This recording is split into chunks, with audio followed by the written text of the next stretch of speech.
শুভ সন্ধ্যা বন্ধুরা। আজ হলো 7 জুলাই, 22 আষাঢ়, মঙ্গলবার। আজকের সন্ধ্যার বিশেষ বিশেষ খবরগুলি হলো: ইথানল মিশ্রিত পেট্রোলের বিরুদ্ধে ঠেলাগাড়িতে বাইক তুলে আজ অভিনব প্রতিবাদ অখিল গগৈয়ের। আজ হাইলাকান্দির কাটাখাল হুরিয়ারপাড়ে এক বড়সড় অগ্নিকাণ্ড। অঙ্গনওয়াড়ি কেন্দ্রসহ কয়েকটি বাড়ি ক্ষতিগ্রস্ত, আহত 2 জন। মসজিদের মাইকে ঘোষণা, ছুটে এসে আগুন নেভালেন গ্রামবাসী। আজ বিধানসভায় আবেগঘন বদরুদ্দিন আজমল। মাদকের করাল গ্রাসের কথা বলতে গিয়ে কান্নায় ভেঙে পড়লেন মৌলানা বদরুদ্দিন আজমল। অসমে নথিভুক্ত বেকার 15 লক্ষ পার। অসমে চাকরির খুঁজে থাকা নথিভুক্ত বেকার যুবক যুবতীর সংখ্যা 15 লক্ষ ছাড়িয়েছে। এবার রেশনে ভারত ব্র্যান্ড চাল গম বিক্রি করবে কেন্দ্র। রামকৃষ্ণনগরে যানজট নিরসনে খড়গহস্ত পুরসভা প্রশাসন।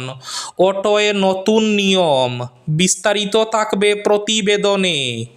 করিমগঞ্জ কলেজকে বিশ্ববিদ্যালয়ে রূপান্তরের দাবি আজ উত্তর করিমগঞ্জের বিধায়ক জাকারিয়া আহমেদ পান্নার। করিমগঞ্জের উচ্চশিক্ষার উন্নয়নে বিধানসভায় সরব উত্তর করিমগঞ্জের বিধায়ক জাকারিয়া আহমেদ পান্না। শিলচরে আসছে মুখ্যমন্ত্রীর ফিফা ফ্যান পার্ক। শিলচরে বড় পর্দায় ফুটবল বিশ্বকাপ 2026, বিনামূল্যে ম্যাচ দেখার সুযোগ। দিল্লি হাইকোর্টে ধাক্কা কেন্দ্রের।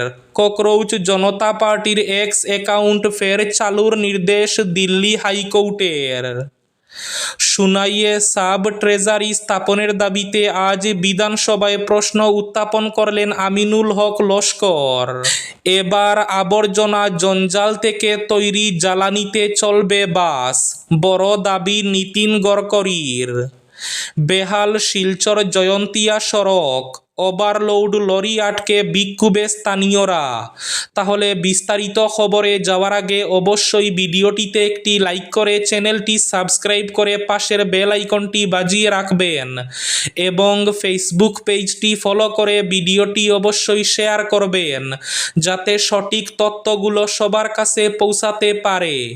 এবার শুনুন আজকের খবরগুলির বিস্তারিত।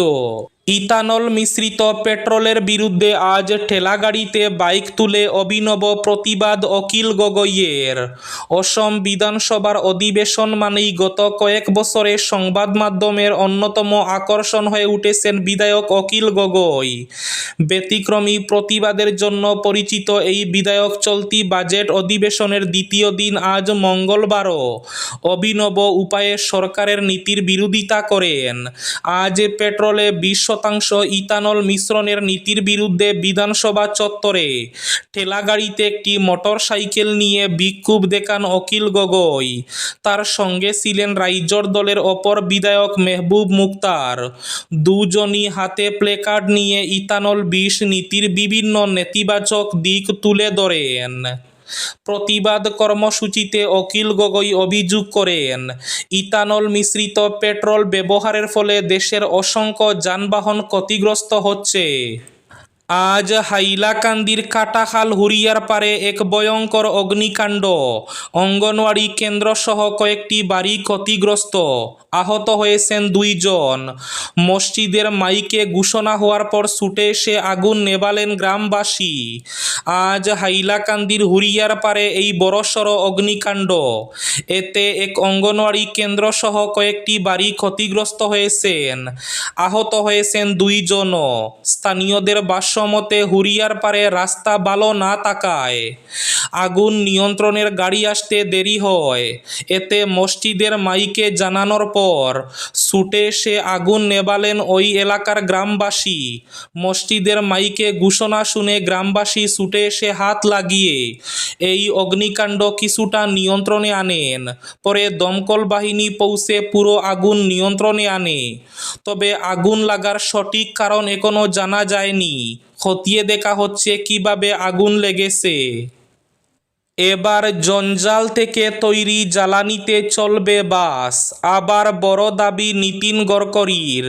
ভবিষ্যতে বাস চলতে পারে আবর্জনা থেকে উৎপাদিত হাইড্রোজেনে, এমনই দাবি শোনা গেল কেন্দ্রীয় সড়ক পরিবহন মন্ত্রী নীতিন গডকরির মুখে।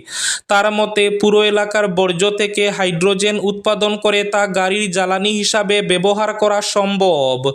দিল্লিতে বিজেপির তরফে একটি ইউথ কনক্লেভে বক্তব্য রাখতে গিয়ে কেন্দ্রীয় মন্ত্রীর মন্তব্য, ভবিষ্যতে এমন সময় আসবে যখন গাড়ি হাইড্রোজেনের সাহায্যে চলবে।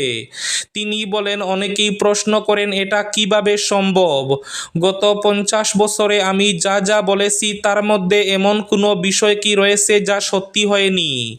কেন্দ্রীয় মন্ত্রী নীতিন গডকরির দাবি, দিল্লির প্রায় 80 লক্ষ টন আবর্জনার একটি বড় অংশ ইতিমধ্যে এক্সপ্রেসওয়ে তৈরি করতে ব্যবহার করা হয়েছে। এবার সেই বর্জ্যকে আলাদা করে বায়োডাইজেস্টার ব্যবহার করে হাইড্রোজেন তৈরির পরিকল্পনা রয়েছে। এভাবে 2027 সালের মধ্যে সারা দেশ আবর্জনা মুক্ত করা হবে বলে জানিয়েছেন তিনি। এবার রেশনে ভারত ব্র্যান্ড চাল গম বিক্রি করবে কেন্দ্র। দাম নিয়ন্ত্রণের লক্ষ্যে এবার ওপেন মার্কেট সেল স্কিমে সস্তায় ভারত ব্র্যান্ড চাল এবং গম বিক্রির সিদ্ধান্ত নিল কেন্দ্রীয় সরকার। একই সঙ্গে রেশন দোকানের মাধ্যমে বিনামূল্যের প্রকল্প প্রধানমন্ত্রী গরিব কল্যাণ অন্ন যোজনা এখন থেকে 10% বাঙ্গা আতপ এবং 5% বাঙ্গা সিদ্ধ চাল দেওয়া হবে। আগে যা ছিল যথাক্রমে 25 এবং 16% বাঙ্গা। গরিবদের ভালো মানের চাল সরবরাহ করতে এই সিদ্ধান্ত বলে জানিয়েছে কেন্দ্র। আজ বিধানসভায় আবেগঘন মৌলানা বদরুদ্দিন আজমল। মাদকের করাল গ্রাসের কথা বলতে গিয়ে কান্নায় ভেঙে পড়লেন তিনি। অসম বিধানসভায় বক্তব্য রাখতে গিয়ে আবেগাপ্লুত হয়ে পড়েন AIUDF-এর সুপ্রিমো তথা বিধায়ক মৌলানা বদরুদ্দিন আজমল। সমাজে মাদক দ্রব্যের ভয়াবহ বিস্তার এবং এর কারণে যুব সমাজ এবং অসংখ্য পরিবারের ধ্বংসচিত্রে তুলে ধরে। এটা তুলে ধরতে গিয়ে তিনি হাউমাউ করে কেঁদে ফেলেন।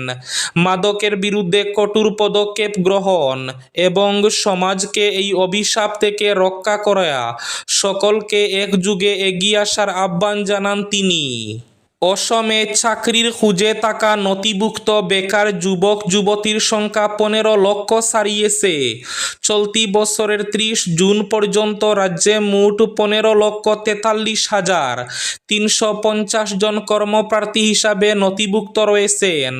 সোমবার অসম বিধানসভায় কংগ্রেস বিধায়ক রেকিবউদ্দিন আহমেদের প্রশ্নের লিখিত জবাবে এই তথ্য জানান দক্ষতা নিয়োগ ও উদ্যোগ বিভাগের মন্ত্রী বিশ্বজিৎ দৈমারি। মন্ত্রী জানান, রাজ্যের যুব সমাজকে দক্ষ করে তোলা এবং কর্মসংস্থানের সুযোগ তৈরি করার লক্ষ্যে সরকার বিভিন্ন পদক্ষেপ নিচ্ছে। সরকারি উদ্যোগে দক্ষতা উন্নয়ন প্রশিক্ষণ এবং কর্মমুখী প্রকল্পের মাধ্যমে যুবক যুবতীদের কাজের বাজারে উপযোগী করে তোলার চেষ্টা চলছে। দিল্লি হাইকোর্টে ধাক্কা কেন্দ্রের। ককরোচ জনতা পার্টির এক্স অ্যাকাউন্ট ফের চালুর নির্দেশ দিল্লি হাইকোর্টের। দিল্লি হাইকোর্টে ধাক্কা কেন্দ্রের। বড় জয় ককরোচ জনতা পার্টির। তাদের এক্স হ্যান্ডেল আনব্লক করার নির্দেশ দিল আদালত।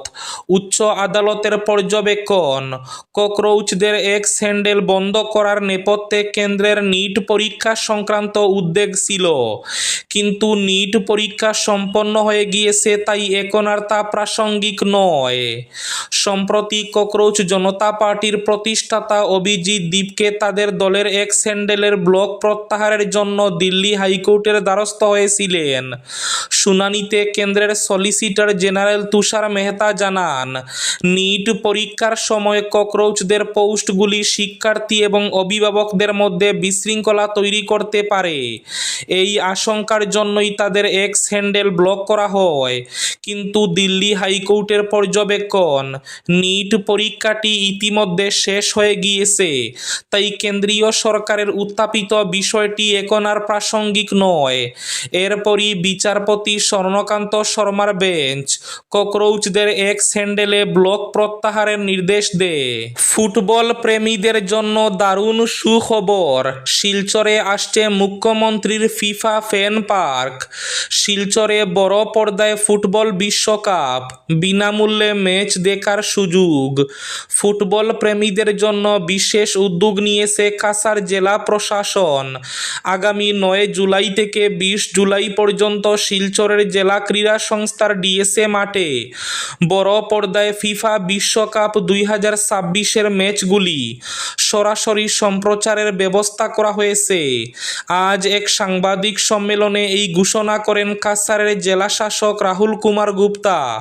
তিনি জানান, এই আয়োজন সম্পূর্ণভাবে সর্বসাধারণের জন্য উন্মুক্ত থাকবে এবং ম্যাচ দেখতে কোনো প্রবেশ মূল্য নেওয়া হবে না। এবার শেষ খবরটি, রামকৃষ্ণনগরে যানজট নিরসনে খড়গহস্ত পুরসভা প্রশাসন। অটোয় নতুন নিয়ম, রাস্তা দখল করেই বাজার বসলেই করা ব্যবস্থা। দীর্ঘদিন ধরে তীব্র যানজট, অপরিকল্পিত অটো পার্কিং এবং রাস্তার দুধারে অবৈধভাবে বাজার বসার কারণে নিত্যদিন চরম ভোগান্তির শিকার হচ্ছিলেন রামকৃষ্ণনগর শহরের বাসিন্দারা।